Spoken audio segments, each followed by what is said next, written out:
Yesterday, arguably the greatest footballer of his generation played his final World Cup match. And here's the part that should stop you in your tracks.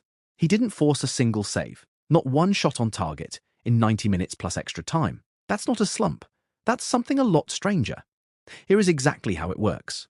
Start with the obvious question. How does one of the best players who's ever lived just disappear for 2 hours? The answer isn't a bad performance. And it wasn't his plan, it was the other team's. When a team knows they're facing a generational talent, they don't try to outskill him. That's a losing bet.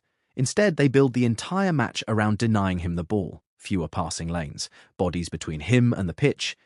A defense that treats one player like the whole opposing attack, because in the minds of the coaching staff, he basically is.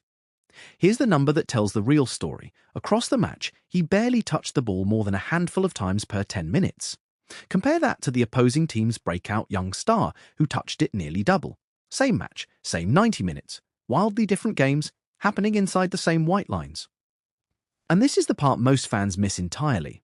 His best chance of the entire match came early. A teammate slipped him through with the goalkeeper, the only man left to beat. A moment that, on another day, against another keeper, is a goal 9 times out of 10. The keeper got there first. That's not failure. That's the margin an all-time great actually lives in. One decision, one saved shot, and an entire storybook ending doesn't happen. So why didn't his team just force the ball to him more?